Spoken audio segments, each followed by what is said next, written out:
नमस्कार, हमारा नाम है समरीन और आपने देखना शुरू कर दिया है खबर अनफिल्टर्ड। देखिए, कहा जाता है कि दोस्तों का वो यार है, दुश्मनों पर करता वो वार है और भूमि से करता जो प्यार है वही कहलाता असली भूमियार है। देखिए, आपको बता दें कि खबर अनफिल्टर्ड की टीम इस वक्त बेगूसराय में मौजूद है और बेगूसराय भूमियारों का गढ़ कहा जाता है।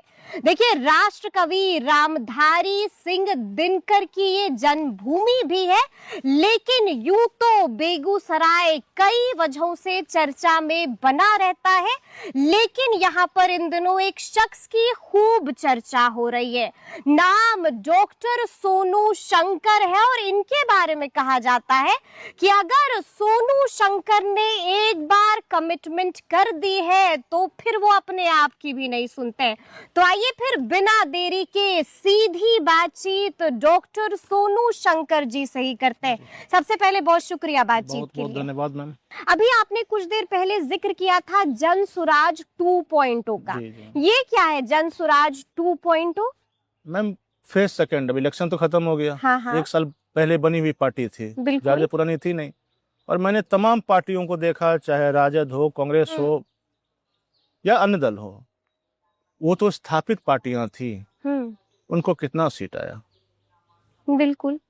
तो जिस स्थापित और 10,000 का खेल तो चला ही था मैम। इलेक्शन से पहले 2 दिन पहले तक पैसे आए, इस बात को मुद्दा बनाया भी गया। लेकिन सरकार है, उन्हीं का गवर्नमेंट है, तो उस पर ज्यादा कोई सवाल चाहे किसी कोर्ट में या कहीं पे नहीं टिक सका।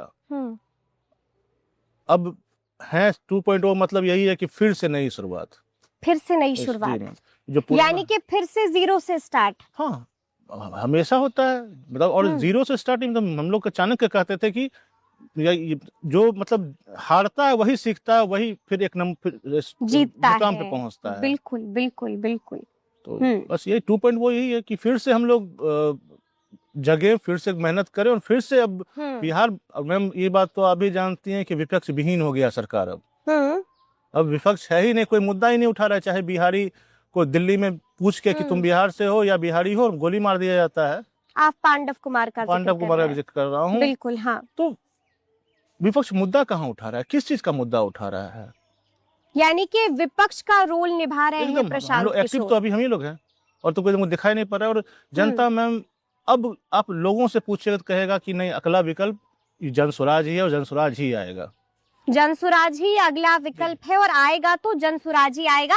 लेकिन हमको थोड़ा ये भी बताइए सोनू जी, कैसे कैसे पता चल गया कि आपको जिला अध्यक्ष बनाया गया है? नहीं मैम, किसी का फोन आया, किसी ने बताया आके, कैसे? या किसी मीटिंग में थे आप? क्या कुछ एक दिन पहले मुझे 8:30 बजे करीब में एक फोन आया। उससे पहले फोन आया था कि हम लोग आपके बारे में भी कंसिडर कर रहे हैं कि मनोनीत करने के लिए, कि और तमाम और भी देख रहे हैं हम लोग, आप तैयार रहिएगा। तो मैंने कहा ठीक है। अचानक 1 अप्रैल को शायद, मेरे ख्याल से 2 तारीख को आए थे माननीय प्रदेश अध्यक्ष मनोज भारती जी। उससे एक दिन पहले मुझे फोन आया कि सोनू जी तैयारी कीजिए, सो हम लोग आ रहे हैं। और बहुत सब पद, ये नहीं बताया जिला अध्यक्ष का फोन है, तो आप तैयारी कीजिए, एक जगह ढूंढिए। मैं कहा ठीक है, मैं करता हूँ, क्योंकि तभी पार्टी ऑफिस भी नहीं था। तो मैं कहा ठीक है, मैंने तमाम लोगों से बात किया। उसी रात में मैसेज फ्लैश किया कि कल प्रदेश अध्यक्ष आ रहे हैं। तो हम लोग गए वहाँ पे, जुबली हॉल है, वहीं मीटिंग हुआ। तो वहाँ पे अचानक से जब बोले कि जिला अध्यक्ष, मुझे तो मेरा, आप स्टेज पर बैठे हुए थे? नहीं, मैं नीचे बैठा हुआ था। मैं आप लोगों के बीच बैठे हुए थे, जनता के बीच बैठे हुए थे, आपको नहीं पता था? नहीं मैम, उनको कुछ ऐसा नहीं पता था कि जिला अध्यक्ष मुझे ही बना, क्योंकि बहुत से लोग थे जिनको ये लगा। दावेदार तो बहुत होते हैं। जी, और पूछा होगा और लोगों से, जैसे मुझसे पूछा कि ठीक है, आप आर यू इंटरेस्टेड? तो मैंने कहा कि मिलेगा तो सोचेंगे इसके लिए। तो मुझे जब कहा गया, मनोनीत किया गया मुझे, तो थोड़ा सा आश्चर्य हुआ, लेकिन फिर थोड़ा सा खुशी भी हुआ कि आज प्रशांत जी या माननीय प्रदेश अध्यक्ष मनोज भारती जी हमको पहचान तो रहे हैं। हमको तो ये भी नहीं पता था कि हमको पहचानते हैं। बिल्कुल। जब बात, मैं उससे पहले प्रशांत जी से जिस दिन मैंने वो आवेदन दिया था कि मैं लड़ना चाहता हूँ, उस दिन 5 मिनट की बात, और उसमें प्रशांत जी बहुत बिजी भी रहते थे। चुनाव का वक्त था जी। और उसके बाद फिर पटना में कभी गया नहीं, मतलब स्पेशली मिलने के लिए। कि तो एक होता है ना कि भाई इतना दूर है, हो सकता है मुझ पे नजर तो जरूर रखे होंगे। बिल्कुल बिल्कुल। पहचान, ये खुशी हुई कि हमको लोग पहचान रहा है। उससे पहले भी मैम चुनाव के दरमियान ही प्रशांत जी यहाँ आए थे, बेगूसराय रोड शो चल रहा था, तो किन्हीं ने कहा उनको कि सोनू साथ में चल रहा है, तो वो बोले कि गाड़ी में बैठा हो। तो वो व्यक्ति बोला कि ये सोनू शंकर कल का मैं पहचानता हूँ। तो तब लगता था कि अरे कहाँ से हमको पहचानेंगे। उस दिन लगा कि भाई सोनू शंकर जनसुराज में कोई व्यक्ति है जिसका नाम प्रदेश अध्यक्ष जी, माननीय प्रदेश अध्यक्ष जी हो या प्रशांत जी जानते हैं और इतनी बड़ी जिम्मेदारी से आपको नवाज दिया गया, तो डर लग रहा है? बड़ी जिम्मेदारी है सोनू जी। डर क्या, अब जिम्मेदारी के साथ ड्यूटी भी आती है, कर्तव्य भी करना पड़ता है। तो मैम मेहनत करने से पीछे हम लोग ना पहले हटे थे ना अब हट रहे हैं। आज भी लगातार, आज ही मेरी बहुत सारी मीटिंग है और लगातार, चूंकि हाँ बड़े मुश्किल से हमें ही आपने वक्त दिया है। जी मैम, अभी मैं फिर 2 बजे से मीटिंग है, तो बिल्कुल कर रहे हैं हम लोग, प्रयास कर रहे हैं कि चाहे जो कार्यकर्ता नाराज हो गए थे, क्या कारण था। और अभी जो पार्टी है मैम वो एकदम फिल्टर्ड होके आई है। उस समय बहुत से ऐसे लोग थे जो सिर्फ चुनाव लड़ने के मकसद से पार्टी में ज्वाइन किए थे। बिल्कुल। और अभी क्या हो गया, जो उस मकसद से आए तो पार्टी छोड़ चुके हैं। तो अभी क्या है कि भाई चलो नया पार्टी है, अभी कोई उस सब जो चुनाव तो 5 साल बाद ही है ना। बिल्कुल बिल्कुल जी। तो है हम लोग कर रहे हैं। तो मैंने क्या सोचा है बेगूसराय में जनसुराज को कैसे मजबूत करेंगे सोनू शंकर?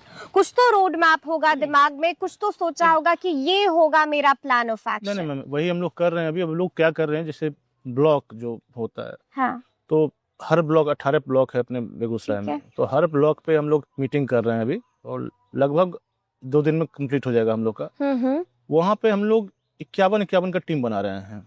अच्छा, हर ब्लॉक टीम ऑफ 51। ओके। और वो यानी कि ये होंगे प्रशांत किशोर के सुपर 51। ठीक है। वो 51 फिर उनका दायित्व होगा कि वो अपने हर व्यक्ति 5-5 कैंडिडेट और मतलब एक व्यक्ति और जोड़े। ठीक है।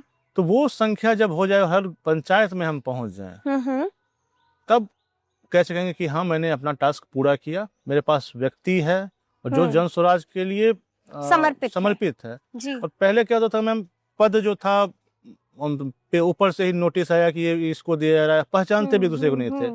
अब पूरा बेगूसराय घूम रहा हूँ तो लग रहा है कि हाँ यहाँ पे भी तो यहाँ से भी जरूरी है, वहां से भी जरूरी है। तो सब लोगों को इकट्ठा करके प्रशांत जी मेरे ख्याल 20 तारीख के बाद यहाँ पे आने वाले हैं, तो एक बार तो ये 50 की टीम बन जाए तो उनको एक बार इंट्रोड्यूस करा दें। कल भी यहीं पे मीटिंग हम लोग किए थे, ये भगवानपुर प्रखंड है, और यहाँ पे भी वही कहा गया भाई आप लाइए, उसी में से जो विभिन्न प्रकोष्ठ हैं, जिला का टीम है, उसमें हम लोग लेंगे। उसके बाद फिर उनका ड्यूटी रहेगा कि उनको फिर ड्यूटी दी जाए कैसे आगे काम करना है। तो मुश्किल है, क्योंकि जब हारता है लोग तो बहुत लोग पीछा छोड़ देता है, बहुत लोग जी साथ नहीं देना चाहता, लगता है कि हार गई है। लेकिन मैं कहता हूँ जो हारा है वही फिर आगे जीतेगा भी। तो उसी हार के जीतने वालों को ही बाजीगर कहा जाता है, वही मूल मंत्र लेके चल रहा हूँ मैं। और लेकिन सोनू जी हमको थोड़ा ये समझाइए कि रूठे हुए को कैसे मनाते हैं, क्योंकि नाराजगी बहुत है और हमने देखी है नाराजगी ग्राउंड पर। अगर तो जब आप उनके पास जाते हैं तो क्या कहते हैं, कैसे समझाते हैं, कैसे मनाते हैं? मैं बहुत सा ऐसा व्यक्ति होता है जो जिसको टिकट नहीं मिला वो नाराज हो, तो उसको मैं नहीं कर रहा हूँ कुछ भी मैम। अच्छा, उनको नहीं मना रहे? तो चुनाव लड़ने के मकसद से वो जनसुराज थे कहाँ। अच्छा, तो जो लोग पद यात्रा में प्रशांत जी के साथ घूमे थे, जो हजारों की संख्या में होते थे, मैं उनको ढूंढ रहा हूँ कि वो व्यक्ति कहाँ है। हो सकता है कि वो मतलब दाना दाना फैला होगा, उसको माले में हम लोग माला में समेट नहीं पाए जिसकी पूजा हो सके, तो बस उसी छोटे छोटे दाना को, मोती को हम लोग चुन रहे हैं। हाँ। जब जिस दिन माला कंप्लीट होगा बेगूसराय या बिहार, ठीक है, वो फिर से आपने देखा होगा प्रशांत जी के साथ भीड़ चलती थी, उसमें हुजूम चलता था। हाँ। तो वो व्यक्ति कहाँ गए? मेरे ख्याल से हो सकता है खो गए हैं, किसी कारणवश उनसे संपर्क नहीं किया गया। बिल्कुल, क्योंकि बहुत सा काम तो हम लोग को पता नहीं था कैसे होता था उस समय। लेकिन अब तो हम ही को जिम्मेदारी मिली है, तो मैं तो उन्हीं को खोज रहा हूँ। तो जो लिस्ट हम लोग को पास है, जो बराबर मीटिंग में आते थे, वो तो रजिस्टर मेरे पास है।